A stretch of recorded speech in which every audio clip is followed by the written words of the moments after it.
What's up, guys? You're listening to a Memorial Day edition of the Splash Tag podcast. Today, I'm joined by a longtime friend, but actually, surprisingly, a first-time guest. He and I have been chatting, especially in recent months, a lot about everything from hoops to quarantine and the COVID situation, Netflix, everything. But glad to have him on for the first time. So today, I'm joined by Andrew. How you doing, man? I'm doing good, man. How about you? Can't complain at all. Not, it's Memorial Day, so everybody's got work off. So just kind of chilling. Yeah, man. Happy to have you on. Happy to have you on, dude. Yeah, man. I'm just kicking back, relax right now. Internship starting tomorrow, so I'm excited about that.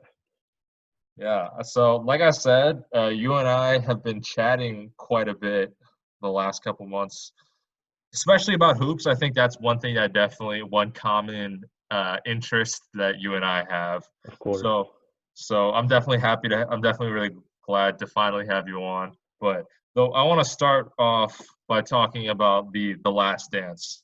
This was obviously something that for like a it was 5 week, 5 Sunday nights. It essentially I felt like every Sunday night, the only thing people on the internet were talking about was The Last Dance, and it obviously was amplified by the lack of sports going on. So this is the same question I asked to many people, but what was the biggest thing that surprised you, considering that you didn't actually get to see those Bulls teams play? Because obviously, you and I, we weren't alive when they were three-peating. So I'm curious, what surprised you the most, or what was something new that you kind of picked up on in the doc? So I wouldn't say this is exactly new. I think it's kind of amplified like my beliefs, but I think the doc really allowed me to get a closer view of MJ's persona and personality. The way that he really pushed his teammates through practice. How he was a bit of a hard ass to everybody, but like that way of communicating plus Sky Pippen's uh humble personality and Phil Jackson's ability to manage all these egos was really the perfect combination that allowed them to win 6 titles in 8 years. And another takeaway I had was like I really got to learn more about Sky Pippen. Like I'm really intrigued by him because on one hand like he's he's really humble. Like all his teammates say like we like Sky Pippen the most because like MJ's a hard ass, but Scott Pippen would like kind of calm me down and say like, yeah, you got this, like don't worry about it. But at the same time, like there were some like shady spots in his career, like sitting out the final play against the Knicks, like that didn't sit well with me.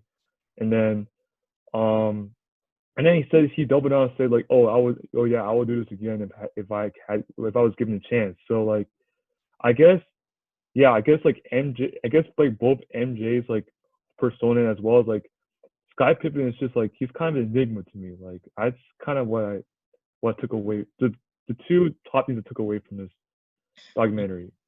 Yeah, so I definitely agree with you in that Scottie Pippen, he's obviously a fantastic player, an all-timer, and he obviously was definitely more of the calming presence to the crazy maniacal Michael Jordan. But like you said, he obviously has those kind of moments where you wonder, not wonder, but you kind of are like, huh, that kind of is a little out of character for what we've seen from Right, Scotty. right. So I definitely agree with you. The thing with the Knicks one definitely is something. The play against the Knicks is one where I definitely that does definitely doesn't resonate with me. Though the kind of the tension that he had with the front office, I definitely understand a little bit Yeah, more. yeah, absolutely, yeah, That's one absolutely. I definitely understand a little more. But all that said, I actually saw. I mean, I'm sure you've seen. Horace Grant absolutely took some shots at MJ, and there Yeah, were man. also there were also reports that Scottie Pippen was unhappy with how he was portrayed in The Last Dance. I'm curious, did you feel like Scottie was got a bad rap because I'm talking specifically in this 10-part docu series because I personally feel like he got a lot of his due, and with regards to the play against the Knicks or the contract or his disdain for Jerry Krause, I feel like a lot of that stuff he wasn't really painted as the bad guy. Oh, I'm curious Yeah, for what I you think think. yeah. So on the Jerry Krause part, like, well, first my opinion is like Jerry Krause is he should not have broken the team. Like I think that when you have a team that's won 6 championships in the last 8 years, and you're the top team in the league, like you got to run that shit back until someone beats you. Like I think it's just a dishonor for him to break his shit up. Like I get it, like maybe the court's getting old, like you want to pay everybody, you want to rebuild, but like again, like you're the team in the '90s, like you can't break up until someone beats them. And then now on going to like Horace Grant and Scottie Pippen's comments. I think the documentary portrays Scottie pretty well. I mean, they went in on his early life, the hardship he grew up in, like how he came out of hardship and how he became one of the best two-way players in the history of the game, and how he was a perfect Robin to Michael uh Horace Grant. I mean, look, he was underrated as hell. He was a 16-10 guy. Like people talk about like Dennis Rodman as like the third guy on the second repeat, but they don't talk about Horace Grant as the third guy on the first repeat. Like he was very valuable for them. But uh yeah, I don't know. Like I heard a story about like how MJ didn't want to feed Horace. Like he told the waiters not to feed Horace any food after a bad game. I don't know. I'm not sure that's true or not because like that it is kind of cruel, but uh, and like there were also stories about like how when Sam Smith wrote that like book about Jordan rules, like how Jordan was like what kind of went on in the locker room. People were saying like Horace Grant spilled all this stuff to the media, and Horace Grant was like, no, I wasn't a snitch at all. But like I have a feeling that like Horace is the type of guy that would like let his feelings out. Like you know what I'm saying? Like Yeah. he would, yeah, that's how I feel. I wouldn't be surprised if Horace was the one like who was like the snitch in the locker room, who was airing all these grievances, I guess. Yeah. Okay. So one thing I want to touch on, more so about Horace the player. I agree with you. He was very underrated. When you look back, um, he obviously he's like in that first Bulls three-peat, he was the third guy, but he was kind of like the way I kind of looked at it was like he kind of was the Bosch, what Bosch was to the Heatles, the 6'10" low post banger who was willing to do a lot of the dirty work and a lot of the Yes, intangibles. yes. He put up similar. Now, granted, I'm not saying Horace Grant is as good as Chris Bosh. He's not as good as Chris Bosh, but he was putting up similar numbers. He would get close to 10 rebounds, somewhere from 8 to 10 rebounds, and then get you double-digit points, and was very efficient. He always shot during his tenure with Chicago. He always shot above 50% from the floor, and he actually he actually averaged a double double in one of the 91-92 years. So that was the first time they Hmm. went back to back. So I agree with you. Horace is definitely when you look at the overall body of work in his career and how he was willing to accept a role to be part of a very one of the all-time teams. I think that speaks a lot to him as a player, him as a teammate, and I also think that Horace, when you look at his resume, he's just undeniably he's a winner. So I definitely think that people should show more love to Horace Grant. But as for I don't want to get too deep into beef between MJ and Horace, only because obviously there's so much that you and I don't know. But I will say the stuff that Horace said in his comments, where he essentially said that he said, "Oh, Michael calls me a snitch," but then he's the one like throwing a bunch of people under the bus in like a 10-part documentary. I think I think there's some validity to what he Yeah, I said. think MJ can come up as a very petty person sometimes. Yeah, Like, yeah, someone gets under his skin, is like, oh, okay, he's on my list. Like, I'm gonna go after him. Like, if you listen to his Hall of Fame speech, like he goes after a lot of people. Like, Jerry Krause, like first of all, and then like some other dudes, like I don't know, the guy that he lost the guy who made it over on a high school varsity team over him. So yeah, he likes to go at people he doesn't like. So I'll just put it that way. I think there's some truth to what Horace is saying there. yeah. And real quick, just putting you on the spot, but random trivia: how many NBA Finals did Horace Grant play in? So he played in, okay, so the first three for Chicago, right? And Yep. then He went to Orlando, so that's four, right? And Yep. then I believe he went to the Lakers, right? In like the 2000 season. Yep. So that's five finals, right? You are correct. You're missing one, and I actually didn't know this until recently. He was actually on Missing. the 03-04 Lakers that lost to the Pistons. He had a Oh, oh wow. Okay, I didn't know that. I don't know it was like Karl Malone, Gary Payton were on that team, but like I didn't know Horace Grant was like hitching on yeah. one last ride. Yeah, that was his last year, and he didn't he okay, for what it's worth. Wait, timeout, timeout. So he did not play. Okay, yeah, he did not play in the playoffs. So I think he got injured actually. No, Karl Malone got injured. Okay, I'm not sure, but I'm seeing on his basketball reference, he was on the team, and then he played 55 regular season games, but he never actually played in the 2004 finals, which I don't know what I mean, he was why that was. 38 years old. Like he was at a lot of his last legs. So like, I guess he Yeah, was kind of like a bench former at that point.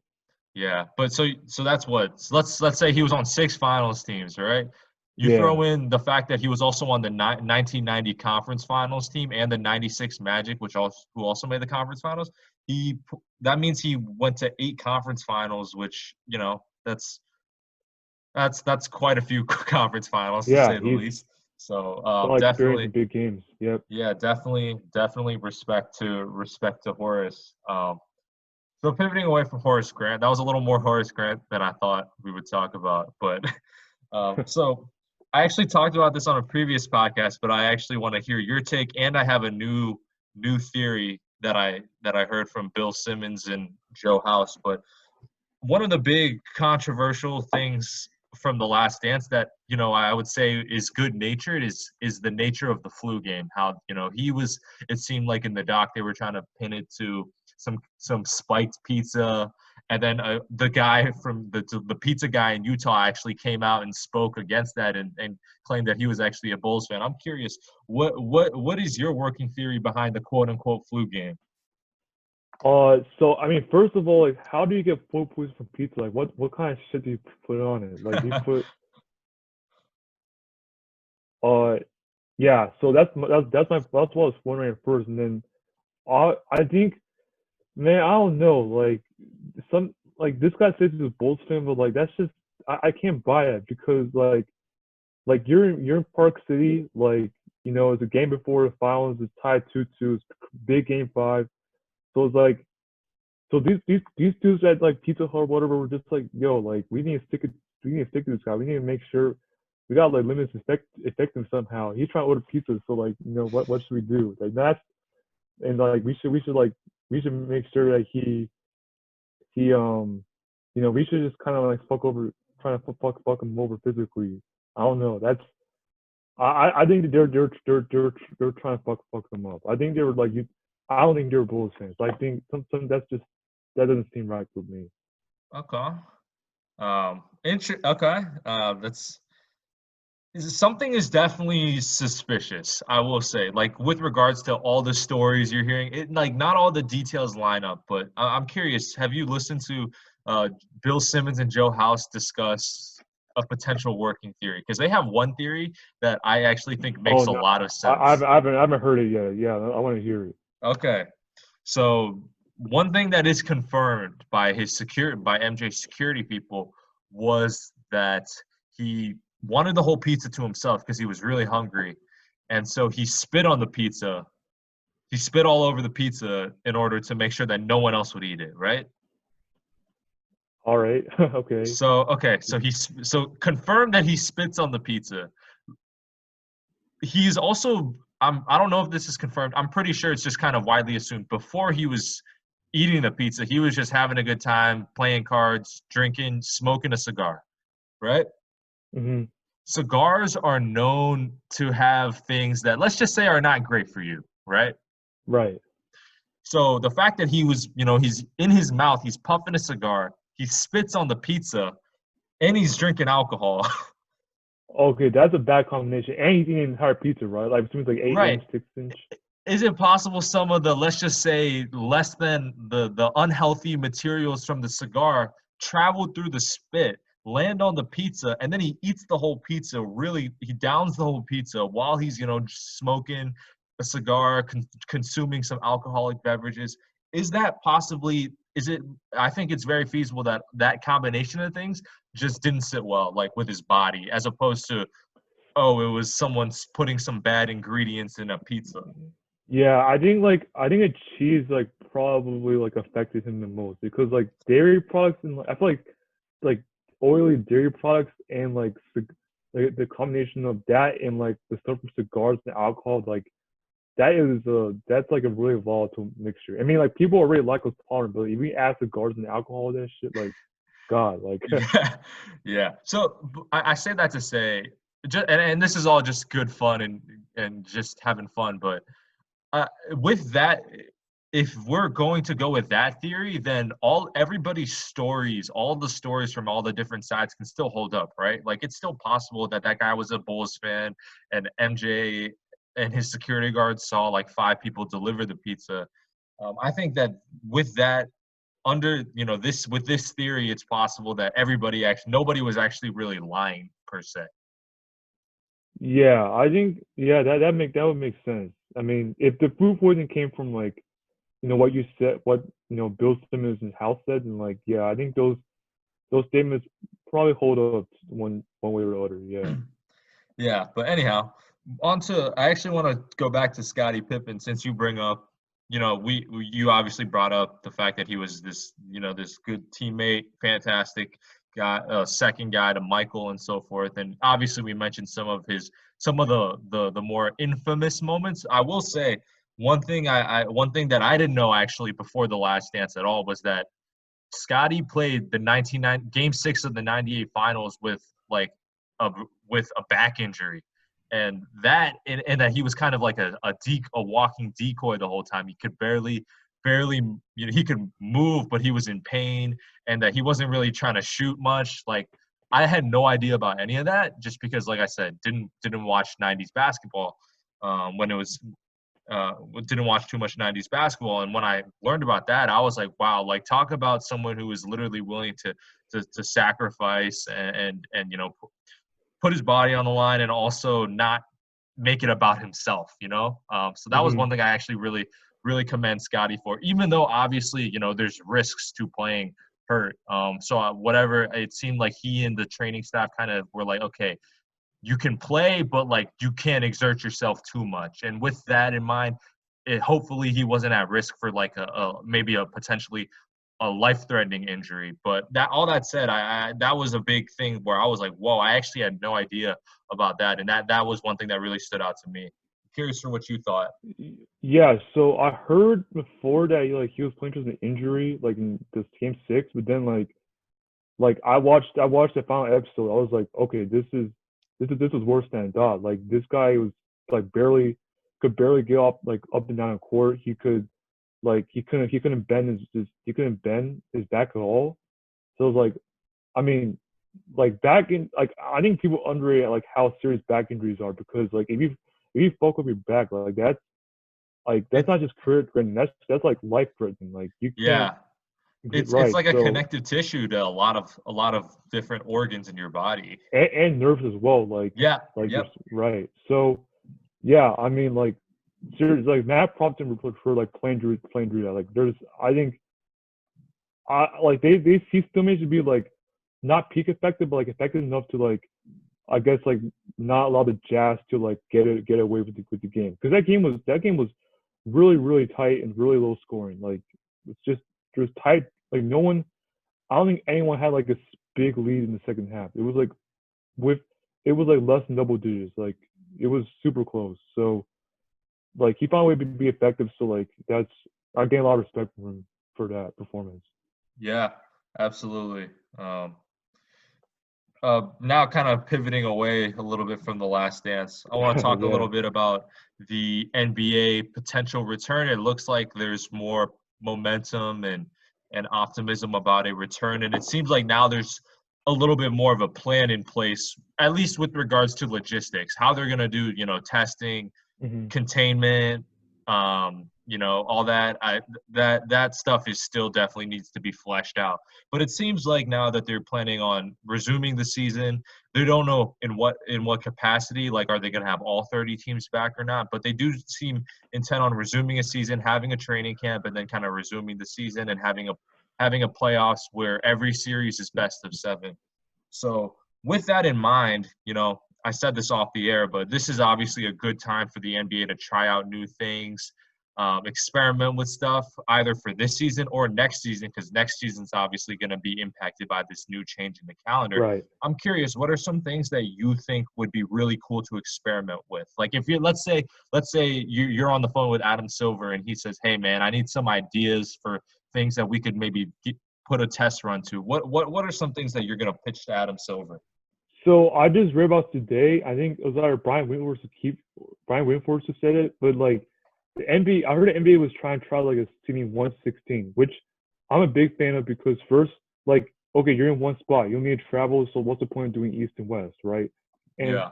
second, like this, they've been tossing, like people have been tossing this 116 seed around for years. So you're in a special circumstance where like there's everyone's in one spot. So like this, like why not test out and see what happens? Like you're not like I don't think there's any like any harm to like this is already like this season's already under special circumstances. So like it really doesn't matter if you pivot away from the traditional playoff structure and try 116. Like Yeah. I'm a big fan because it could like if you look at a possible bracket the way it's standing shape up now, like there's a possibility that if Clippers and Lakers meet in the NBA Finals, like Yeah. that would be like fucking sick. Like I would, and there are a lot of good matches, other matches sprinkled there too, like that we wouldn't normally see in the playoffs, like in like before the finals and playoffs, like Heat Thunder, right? Like I'll be pretty intrigued by that, and then like maybe the potential Lakers Raptors in the conference finals, like LeBron faces off against the Raptors again in the playoffs. So be a lot of like new storylines, new like intriguing matchups. So I would really love if they start experimenting with the idea. Yeah. Okay. So, couple thoughts. All right. I guess actually one question I'll kind of throw right back at you. So obviously, there's been a lot of you've heard some people say like, oh, given how weird this season is, if they resume if they resume a season and then someone wins the championship, it'll kind of be like an asterisk. Like people might be like, okay, but that was a weird year. I'm curious, do you think that the 1-16 season or the 1-16 format may actually decrease that kind of skepticism? Because the way I look at it, 1-16 is kind of just like all the best teams are in. So as a result, you gotta beat through. You gotta essentially. There's no East-West like conference disparity, if that makes sense. Yeah, yeah. So it's interesting because the way that the 116 is set up right now, like all the playoff teams from the East and all playoff teams from the West are in. From what like know the from what I've seen, like I know the Magic and Nets are like a 16, 15 seed. Like in some years, like when the East was like disproportionately worse than the West, like some East teams wouldn't have made it, and like some West teams like the ninth, 10th seeds would have replaced them. But this year it would be interesting because all 12 teams from East and West would both be in like straight up. But yeah, to your point, like you are in theory you're facing like the 16 best teams in the league straight up. So it would it in general it would I think it would lessen like the degree of the asterisk you place on the title. And like people are gonna place the asterisk on this year's champion no matter what happens. But I think this Yeah. is gonna be less of a this is gonna be definitely gonna be less severe. I agree with you on that. Yeah, and I will say, and given today's day and age of people just arguing back and forth mindlessly over the internet, I feel like people are going to put an asterisk regardless of what happens. But the best thing that Adam Silver and the league can do is try to make sure that they have, they follow through as normal of procedure as possible. But like I said, I don't think a 1-16 shakeup is making it easier for any single team to win the championship. necessarily. So that was more so that was my thought. I also wanted to say, so I for a very long time, I personally was a big proponent of 1 to 16 seeding because I thought, in today's day and age with better travel and better, better science and technology, the travel itself is not as bad, or it doesn't wear people down as much as it did in, say, the 80s and the 90s. But one thing I will say is, would you want to see 1 to 16 seeding going forward? Like, I'm talking like, let's assume whenever things are normal again. I'm curious if you would like to see 1 to 16 seeding then, because I actually have kind of I don't know where I stand, so I'm curious to hear where you stand. I'm gonna say yes. I'm gonna say let's do 1 to 16 seating. I think it's worth trying out because um obviously people are gonna bring up like, oh, like travel between, like, I don't know, Portland and Miami might be a big issue because it's like cross country and diagonal stuff like that. But I mean, I think like with air, like with now, like with the advances in air travel these days, like I think that concern, like, I don't think it's that big of a concern. I mean, like, yeah, players might get like less sleep possibly, but I mean, you could still like replace those hours like sleep on the plane. Like, it's not. I think that's a relatively like minor concern. And people might say, oh, like you might ruin like Eastern Conference rivalries, like regional rivalries, right? But Yeah.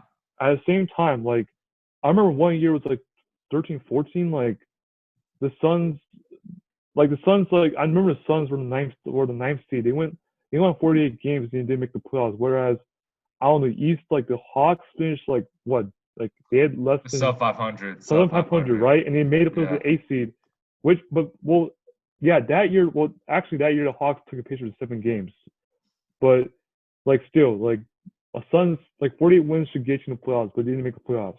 So I think 116 is straightforward. It's just 16. Give me the 16 best teams in the league. Now, with that being said, like I'm not sure if it's easy for like the NBA to make that like big of a transition in like in other sports conferences like the baseball and like NFL, like there's always a separate like seating for each conference, or each conference, right? Yeah. So I think like it might be hard for like NBA to deviate from like the traditional playoff structure just because it's been part of like, you know American sports for like a pretty long time. So I think there'd be high switching costs, but like I really like the idea. I think they should push for it. Yeah. So, real quick, side point. So you're talking about the 2013-14 season. What's Hmm. really interesting is that year the Suns won 48 games and they missed the playoffs by 1 game. And that same year, the third seed in the Eastern Conference was the Raptors, and they won as many games as the Suns. Hmm. So that's kind of crazy. Just Yeah. that year, especially, there was definitely a disparity between the two conferences. But to your bigger point, I actually think that in terms of like quality of basketball and the potential exciting matchups we could get, I definitely would love to see 1 to 16 seeding. The one thing that I had never thought about too much until I actually heard Chris Vernon from The Ringer bring it up was that he mentioned that essentially if you do 1 to 16 seeding, you don't get the excitement of the finals with regards to like, oh, these are two teams that only played each other twice in the regular season. Both of them best team in their conference. Like you kind of lose that like cross conference Mm. rivalry to an extent, like a Lakers Celtics, a Yeah. Warriors Facts. Cavs, things like you don't get that. It's a lot less likely to see you know 2, 3 straight of the same matchup if the when it's 1 to 16, if that makes sense. So I think the way I look at it is like right now, the finals usually has the most hype, most fans watching, et cetera, et cetera. I feel like you might be sacrificing some of that hype and anticipation, but you might be able to spread it out through the first 3 rounds, if that makes sense. That makes a lot of sense. Yeah. Like like Lakers and Celtics could meet in like the second round or like Exactly. finals, like semifinals, not conference finals because there's no conferences in this case. But yeah, and like there will be more exciting potential more exciting matchups in like the first couple rounds. Like I mean, this year there's a possibility that like so the Clippers in this year's format, like if hypothetically it'd be the Clippers and Mavericks and then Celtics and Sixers, and then Celtics and Clippers win those two series, assuming then the Clippers and Celtics come in the second round of playoffs. And that's a matchup we might not get to see in the finals, but we get to see in like the second round of playoffs. And like I think these two teams like seem like they're kind of I would give a slight edge to Clippers in this case, but they're like as evenly matched as you can get in terms of like team like schemes, rosters, stuff like that. Yeah. It's I actually just yeah, I actually just took a look at the 1 to 16 bracket if it were to go down like that. It's kind of crazy the Celtics and the Sixers would play in the first round. Man, I know it's just that shit. Like what? That's we see this like 17, Fi 18, right? Yeah, It's yeah, 5-12, but um yeah, no, so like I'm definitely pro 1 to 16, but I do think it might, kind of like I said, it might take away these cross-conference rivalries. But that said, I do think that the quality of basketball would go up in the playoffs. You're not seeing, you know, let's be honest, every now and then we see a shitty team just kind of sneak into the playoffs and then just you know what? I'm not even gonna hold back. Uh, last year, like the Pistons. last year, the Pistons. Yeah, that's a good example, right? Like I would have rather seen. I'm trying to think who was who missed the playoffs in the West last year. In the West, I think the Kings missed the playoffs. I know the Kings were Yeah, like I would all have. time Yeah, with the most. yeah. That's it. It's the Kings. Now, granted, the Kings had a worse record than the Pistons, but like the point being, like I would rather see like a team that I get excited about playing, Yeah, right. Like even if it's cross country or cross conference. Sorry, as opposed to like, oh, we have to put in the eighth seed in the East. So right. Like I want to see Darren Fox. I want to see teams like run up and down the court. I don't want to see the Pistons like with their like slow offense, like just feeding into crippled Blake Griffin, like trying to like not get blown up by like 15 points. I don't know. yeah, the it definitely sucks when like especially last year. I remember the Eastern Conference first round was awful. It was two sweeps, and then the other two were finished in five. Oh yeah, It was especially it was awful. yeah, especially Celtics Pacers. Like I remember one game was like 78, 74. It was like fucking like early 2000s basketball. Like Yeah, that shit was like hard to watch. yeah. Um, so yeah. Anyhow, pivoting away from let's pivot away from kind of the NBA. So it seems like 1 to 16 is something that you and I would both at least like to see, especially this year when like you said, there's no travel and the season's funky anyway. Um, Another thing that recently got postponed, or I think should be postponed sometime soon, is going to be the NBA draft. Mm. So with that in mind, though, you and I, obviously this year there was no March Madness, so we didn't get to watch some of these prospects on in this high pressure situation or one and done uh, kind of scenario. But I'm curious. I want to talk a little bit about I want to talk a little bit about, or I want to ask you who are some draft prospects that you think you're higher on than the consensus, and then the other way. So some prospects that you think they're lower on than the overall consensus. So I'm gonna start from the top. Let's see. I'm gonna pull up. I like a big board like possibly that I was looking at. So You wait. So let me. you have your own big board, or you're looking at I a big do board? actually no. I did, but like I'm just going to go and take it now because I'm too lazy to look mine up. So I'm higher than I say in like the top 10. I'm higher on like uh Denny Avdija than most people because I see him as a guy that can like he's an all around small forward. Like he can like he rebounds well for his position. Like he's like a like he could be a versatile defender. Like he can like make plays off, like he can like create plays for his teammates off the dribble. Like I've seen like a lot of flashes of those. Like I think he could be like a very valuable like at I'd like his as Florida he could be like a viable role player for like a title team, right?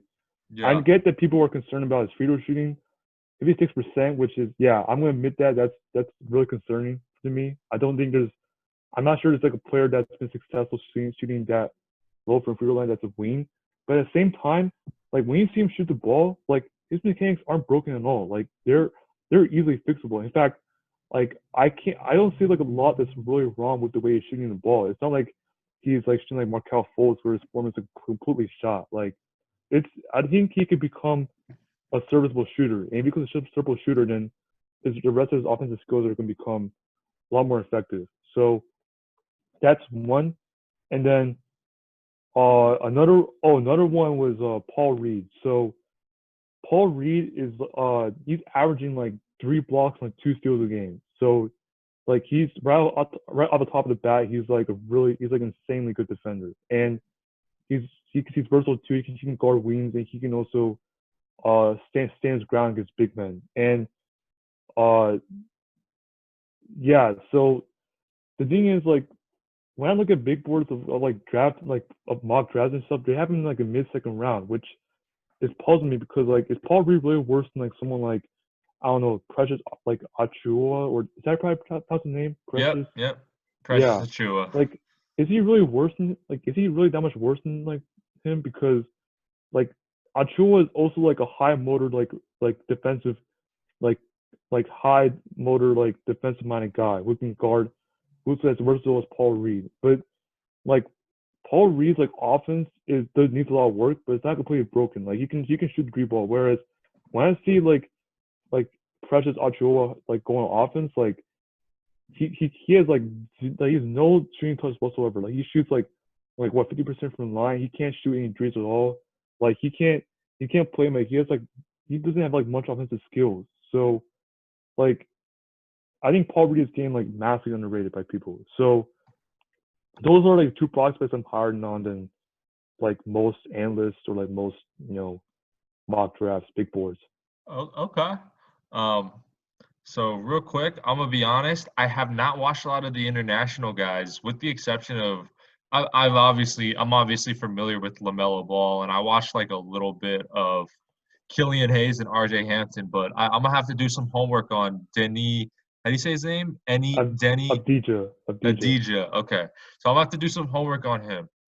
As for Paul Reed, I actually agree with you. Like Paul Reed, he's not, in all likelihood, he's not going to be a superstar in the NBA. But at the end of the day, you see that his defense is obviously going to translate to be an above average, if not, pretty good defender in the NBA. And he's got good size and length. He's what 6'9", kind of lanky.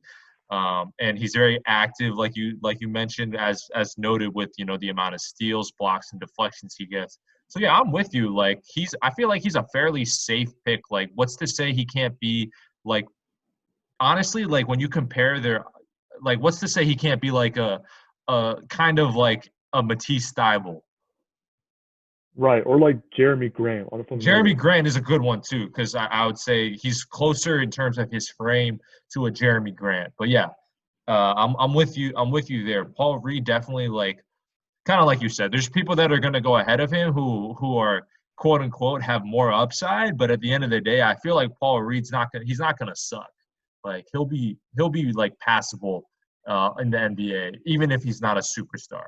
Right, like he's gonna be viable for like a contending team. Like any contending team use him off the bench as like that, like supercharged like defensive like stopper. Like that could be his role. Yeah, and like I mean, he rebounded it well too while he was in college. Talking about Paul Reed, he Hmm. rebounded it well, and his 3-point percentage he shot 31% from three, which is not like amazing, but it's not to the point where he's a liability, you know. So Yeah, I think right, that's right. obviously encouraging, as well as the fact that his free throw percentages were in the 70s, which means that oftentimes that means that the actual shot is not broken. If So I think there's actually quite a bit now that you brought him up. I definitely I would bet on him to succeed over a couple guys that are going to get picked ahead of him.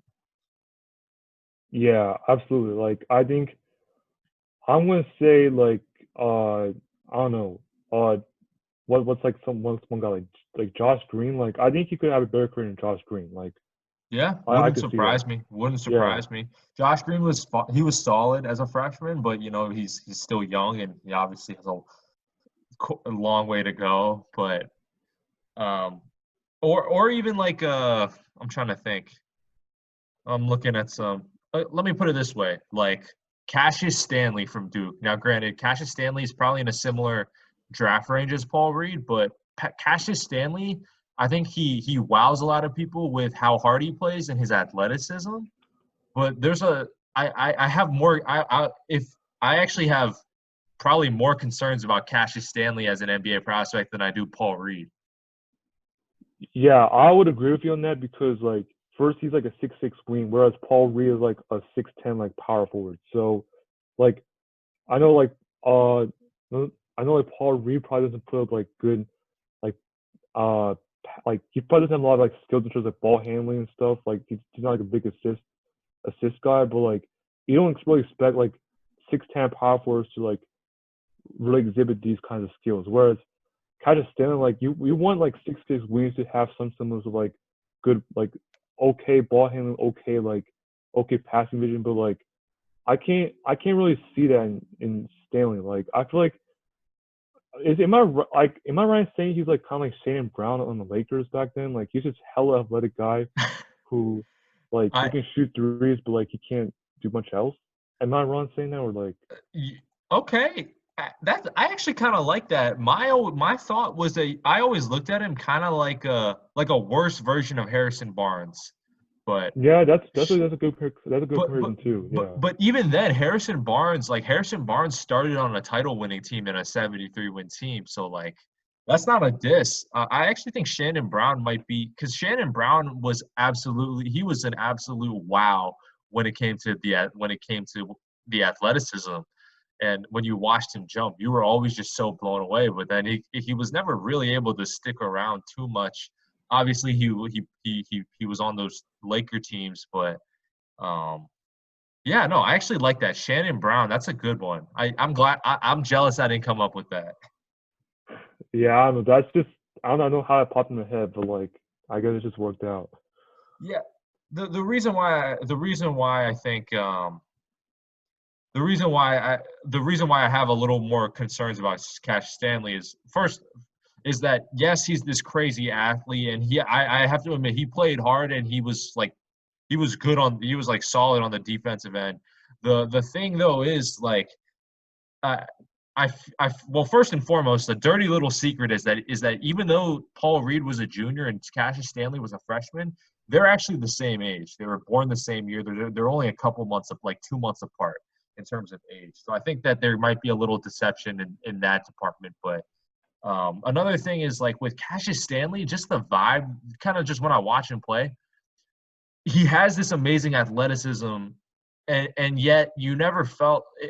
I'll put it this way: his athleticism is primarily like vertical. I don't when I watch Cassius Stanley, he never struck me as like a guy who was like super explosive, moving laterally, moving side to Mm. side, getting in a stance and keeping up with everybody. You know what I mean? Yeah, And so yeah. I think maybe that has to do with like maybe his handle's not great, but like yeah, I make a observation too. Like he doesn't have like a very like quick first step to me. Like he can't like go like from point to point B in like a snap of a finger. Like he can't explode like horizontally that well. Like yeah, yeah, and I think you brought up another good point is that his handle, like he just he never moved well with the ball. Like I don't ever remember seeing like like he was very fluid, kind of moving, running with the ball. So that I mean that's another thing. And like you said, the fact that he's going to be what a 6'5", 6'6", like kind of wing, shooting guard in the NBA, he's gonna have some tough matchups. Whereas if you're a Paul Reed, you're going to be guarding bigger guys, so that athleticism kind of stands out more, so to speak. mm. that versatility and that athleticism. But damn, I really like that Shannon Brown comparison. I wish I'd come up with it. But let's pivot to now to so we talked about some guys that you might be a little higher on. Who are some guys you're probably a little bit lower on than most people? So, from the top like two tiers, I would say I'm gonna say Obi Toppin and Isaac Okoro. So Okay. Toppin because okay, so obviously you see his highlights, he's this like explosive, like dynamic 6'9", like power forward, Mario Stoudemire esque like uh guy who can like really dunk on guys. He can really like mash in the post. He can even shoot. I think he shot like what nearly 40% on threes. So like yeah, like offensively, he's this very exciting prospect, right? So look him that way. But then you watch his defense, it's like it's really alarming. Like he has really like low lateral quickness, and he can't stand in front of guards. He can't guard. He can't really guard bruising big men well because he doesn't have a lot of lower body strength. And like every time I see him guard wings or guards, like he always like it was lets him like blow by him, and then he tries to block it, but he can't get it. So like not only does he have like low lateral quickness, but like he doesn't have great discipline either. So like and his age, he's only 22 years old. So like the defense is just it's really concerning me. Like I'm not sure you can like trust him to stay on the floor in a playoff game. Like I just don't know like how viable you can be if the defense is missing. And so that's my take on Toppin. And for Coro, so like yeah, the Coro's kind of opposite. Like his defense is like is really good. Like and I heard like people say, oh, when he's on the floor, like Auburn plays like so much better. They play a lot more energy, a lot more fire. Right when he goes off the floor, like they don't have the same bounce. But like and people say, oh, he has a quick like a great first step, a good handle. He can get to the rim, right? Yep. Those all sounds good, but then he's shooting 29% on three, and his mechanics he's 69% from free throw line, and his mechanics are kind of funky. So to me, it's like are we sure he can be this really valuable player, or is he another Stanley Johnson? Like if his shot doesn't come around, then can he be that effective? Like is his first step quickness, is his body really gonna be useful? So Yeah. I just yeah, I think Okoro's a little bit overrated in that sense. Okay. So I definitely hear you. It's interesting. Like you said, you pick one guy who is going to be who the offense checks out and the defense is a liability is has some red flags, and then you pick another guy where the defense checks out, but then the offense has some red flags. So one thing you're talking about Obi Toppin, one thing that I quickly just looked up.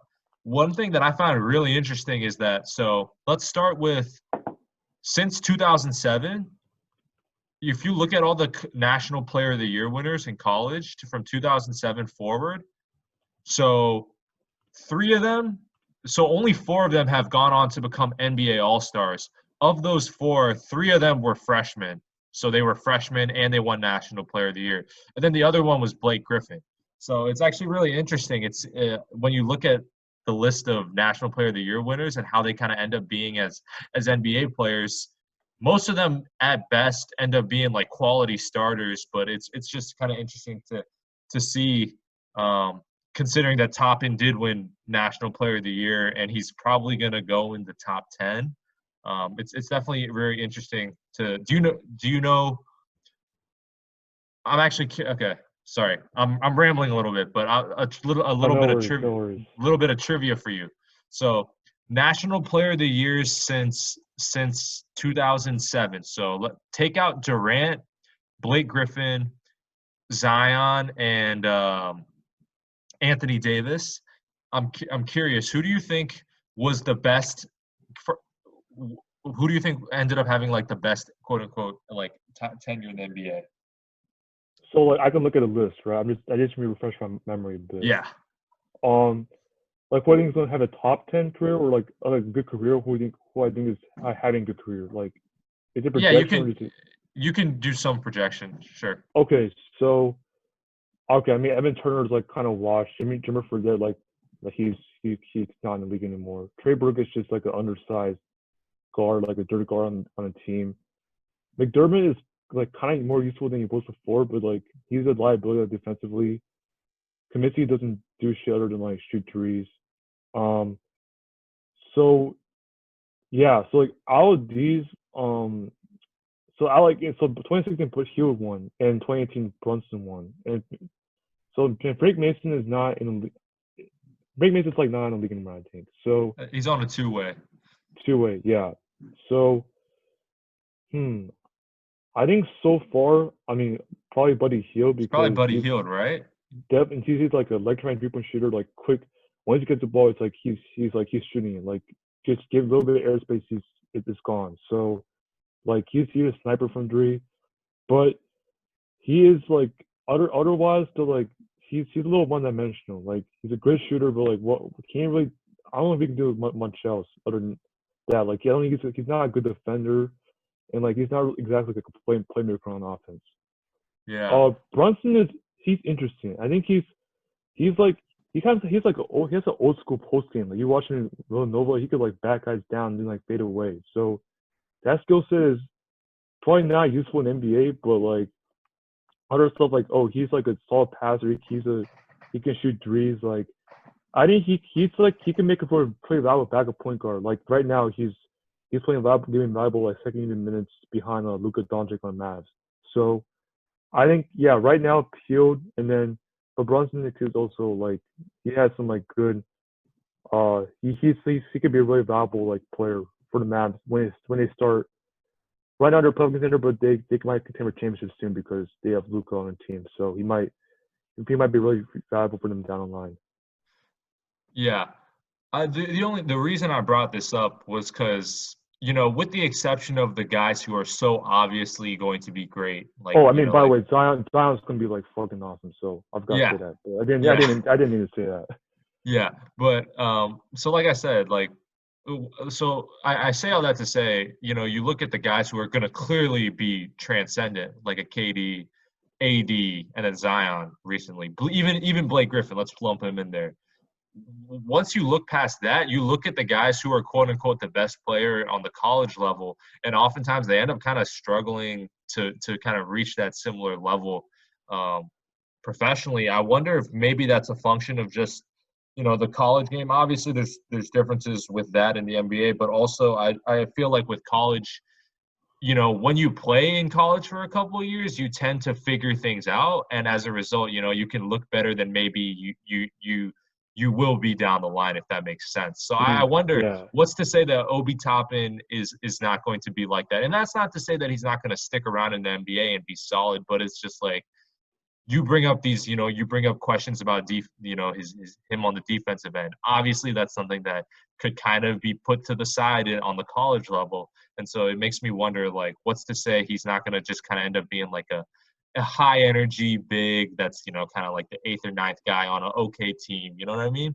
yeah. Like, see, when you're a senior, like junior, like you've been playing like 4 years against like college skill level guys, and like you kind of get acclimated to it, but then you jump to NBA, it's like, oh shit, I've been playing some guys that can dominate for 4 years, but then I jumped straight to NBA and like, shit, like I'm like the 12th, like a 12th man on my team, like, so, like it's the combination, like, cause like you get used to competition, and then the guy adjusts again. Whereas for freshmen, it's like, oh, they just dominate from straight from the start. You could see how Yep. great they were, and they could just jump straight to the NBA. Yeah, and I feel like in the college, in the college landscape, there's like a reluctance to really laud the freshmen with regards to like these national player of the year type awards. And so the only freshmen that get it are people that really really jump off the page, like I said, like KD, AD, Zion. Because if you think about it, like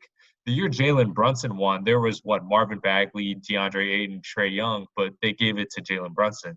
Um, so I think that's another thing with regards to these specific award winners. Mm, But yeah, um, yeah, I just say that I think you bring up a good point, right? Like if a guy's playing against, if a guy's playing in the guy's playing in like a certain conference for a couple of years, he kind of figures out, okay, this coach is going to run this schematic, they're going to play this style and so forth. And you obviously you do get better each year in college, ideally, but once you come to the league, it's just totally different. So right. And with that in mind, I'm looking at these previous winners, and I just want to point out Frank Kaminsky, who, and I'm not saying he's a bad player by any means. Frank Kaminsky was a deserving National Player of the Year in college, but it absolutely blew my mind in the 2015 draft when MJ took him when Devin Booker was still on the board. In the moment, I thought that was I thought that was like a huge mistake, and obviously we've kind of seen how that's played out. I think that was kind of a tangent, but I think that's a good example where, with a senior, they can light up the college game, no problem. But, it's a little bit of a different story in the NBA. Right. And like, yeah, I mean, the Hornets for now just looked at like college production too much. Like, I think they fail to see like, I guess like upside. They see production in college like, oh, okay, this guy's good in NBA, but like, no, that doesn't translate all the time. Like Comiskey is like he's too slow footed. He's to be like an effective big, so it didn't work out for him. Yeah. And I think you could say the same. I think you could say the same about a guy like Tyler Hansbrough, um, with regards to, he stays 4 years, he's dominant in the college level, but then, he lacks a couple of things that are so key in the NBA. And same deal with Jimmer Fredette. Man, yeah, man, like I remember people in like 2011, 2012 were like, oh, Jimmy Fred's gonna be a fucking killer. Like, nah, dude, this dude, like, you watch his highlights, like, oh shit, this guy's insane. But you watch him like in actual games, like, he's not a good basketball player. Like, he doesn't like help your team at all. He just like chucks like shots, and, like doesn't like you didn't want him on your team. Like, he's not a good player. That's all I can say about It's kind of crazy. He goes one pick ahead of Klay Thompson. That's all I'll say. that's Yeah. that's definitely interesting. That's definitely one of those, what's the right word, inflection points in the NBA. You imagine if the Kings take Clay and the Warriors have to take someone else, that changes quite a bit in Oh NBA history. man, Changes that's quite not a that's bit. that's not the first wave movement for the Kings. Yeah. But yeah, so I definitely can see where your concerns with regards to Toppin and Okoro come from, especially with Toppin. The thing is, like, I want to preface this by saying I think Toppin can stick around as a pro. Like, I don't think he's going to be like a Jimmer Fredette or a Tyler Hansbrough, where you look up in a couple of years and he's just out of the league. Because I think he's definitely athletic enough to stick around, and he's athletic enough and he plays hard enough to where he'll stick around, I think. But it's more so I'm looking at it more. I'm thinking when you bring up, the concerns that you have with him, and you think about, you know okay, is that worth taking him? Is that worth using a top five pick on? I think that's where, I would definitely lean more towards the pessimistic side, if that makes sense. Right, right. Yeah, like I mean, he could be really productive offensively. Like I Oh, could definitely see that. for sure. Like he Yeah. could be like John Collins type of guy. Like that's I could see that. But like the thing is with John Collins, right? Like the Hawks didn't view him as a long-term center because they decided to acquire Capella at the trade deadline. So I'm just they're in a very like tight conundrum. Like, do you give him that like max contract or do you try to find like a good trade offer for him? Because it's just interesting to think about. Like how effective you have two rim runners on your team now, Capella and Collins. So how competitive can Collins be like in that role? That's just something that the Hawks offenses has to like figure out. Yeah. No, I think John Collins is a good comparison, and who's to say he'll be better than John Collins, Hmm. And like I said, that's if you're, and so some of it is just the fact that this year's draft is kind of weak. But if he's not better than John Collins, like, okay, would you take someone who's like worse than John Collins with, whatever high pick? That's up to the front office to decide. But I definitely can see why, you might have some reservations, Hmm. or any general manager may have some reservations. So. Yeah, definitely in agreement with you that, with regards to that. Um, before I kind of wrap this up, Is there any fiery draft take that you wanna spit? Fiery draft take. Not even a hot take, but more so just maybe something that you haven't seen floated around as much that you feel a little strongly about. Huh. Okay. I'm gonna say I'm gonna say Kira Lewis Jr. A is gonna be a top 5 player in this draft at like when it's all said and done at the end of his career. Maybe Wow. top, maybe like Okay. top 7, top.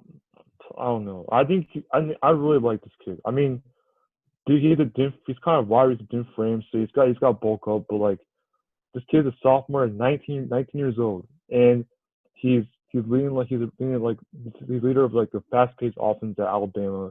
He's he can make plays off a light dribble. He can shoot. He's a solid shooter too. So like there's so much uncertainty. Like I would not be surprised if he turns out to be one of the best in this draft. Like I'm gonna Okay. call right now. I'm a believer in him. Okay. Okay. I don't disagree. I wouldn't put him that high with regards to how I project long term, but there's obviously a lot to like about him, especially he showed a lot and he was also pretty young for his year. Um, and kind of like you said, he thrived in that more up tempo style that they played at Alabama. And so definitely wouldn't disagree with you. I have no major objection to that. Um, one thing that I guess for me personally, I actually think that, and I might be a little biased when I say this, but I actually think Ashton Hagen's. I think he's going to be better than Trey Jones. Ashton Hagen's better than Trey Jones. Yeah. So okay, so I know they're like both like defensive first point guards, right? Like, Yep. but like from what I've seen, like it seems like Trey Jones is putting some work in his shot. Like he seems like a much better shooter than last year. Whereas Higgins is like, I like I don't like. Isn't he like not like doesn't he shoot like under 30% from three or He something like wasn't. Yeah, he that? wasn't great. I must admit, like by all means, I understand why Trey Jones will get drafted higher. Oh, but wait, Higgins shoots 81% free throw line, so like there's hope, right? Like I can see where you're coming from in that regard. Yeah. So to me, yeah. Okay. So sure. I think the free throw percentages are definitely encouraging from Hagen's perspective. I just think, granted, might be a little biased here, but there are a couple things I noticed when I watched them both. This goes a little bit back to what I said about Cassius Stanley. Trey Jones, he was a solid defender, and he got a lot of credit for being a good defender while he was in college. But Mm, I never saw. I don't. I the reason why is he was always very steady. It wasn't like he was. It wasn't like he was this quick, explosive side to side guy, right? Which is something I definitely saw more of from Higgins, and I think that's going to translate better in the NBA. So that's the first thing. Um, okay, that's a solid take. All right. the second thing is I also think that Trey Jones was put in like a very, very good position to succeed, and that with regards to being at Duke and the guys that he was able to play with, and then but what his sophomore year, Coach K put him in like the best possible position to succeed. Whereas with Higgins, not that Calipari was like a bad coach or anything, because I actually think Calipari is a good coach, but with the way Calipari kind of coaches his teams, he never caters it to any one specific person.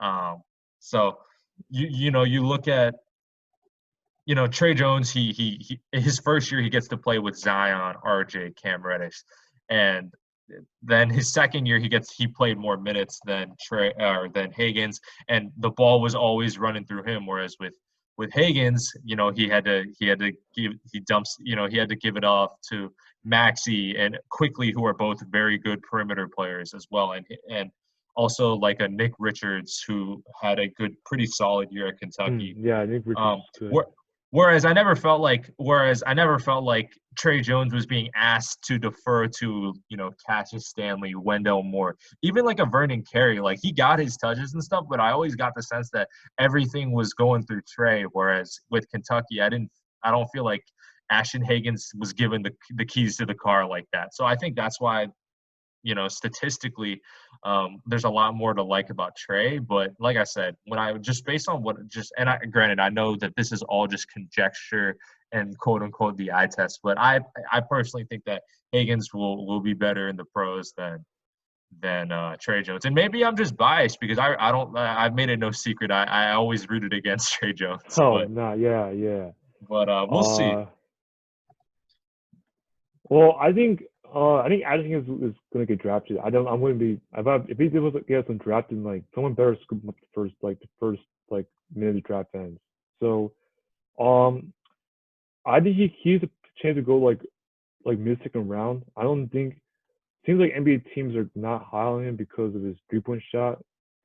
But like yeah, he made some good points. So like I think there there's definitely a possibility he could be better than Trey Jones. Like I mean, I don't know if Trey Jones' shooting is ever going to, it's like actually like, I don't know if his improvement's actually real or not. So we'll see Yeah. about that. Yeah, I'm with you. I don't know if I buy it as the shooting, the uptick in the shooting as much. And let me put it this way. Maybe like I said, maybe I'm biased here, but when I think about who's going to have a better shot if they spend 30 minutes guarding Russell Westbrook, I definitely think Higgins is my pick as opposed to Trey Jones. That's just like my personal gauge. Yeah, Eh, Higgins is, yeah, that's a good point. Yep. Yeah. Whereas like Trey Jones, like the defense I saw from him in college was always just like he stayed in front of the guy and he just kind of was consistent, and then he was kind of consistent and steady with that. Like he always gave himself a couple, a good margin of space to where he could still kind of contest a shot, but also wasn't gambling too much, unless there was an easy passing lane to gamble. Whereas like Higgins, I definitely feel like with some of the faster guys, the faster, more explosive, stronger guys and point guards in the league, I definitely would trust. I definitely feel like Higgins could hang with them more. That's just my take. Okay, that's not bad. Yeah. I know you've been really high on Higgins like all the time, so I'm not surprised Yeah. to hear you say that. Yeah, I mean, I'm definitely higher on Higgins and Maxey than most, but you know how much I love Maxey. Yeah, man. But I guess that's a conversation for another day. So I've had you on for a while now, so I think that's a good kind of place to wrap up. So to the listeners, if you haven't done so already, please subscribe to the Splash Hack Podcast on whatever medium you're listening to, Apple Podcasts, SoundCloud, YouTube, or Spotify. And once again, thanks for listening. And I want to thank you, Andrew, for joining me today. Yeah, for sure, man. It's great talking to you. Yep, we'll catch up soon. Yeah, for sure, man.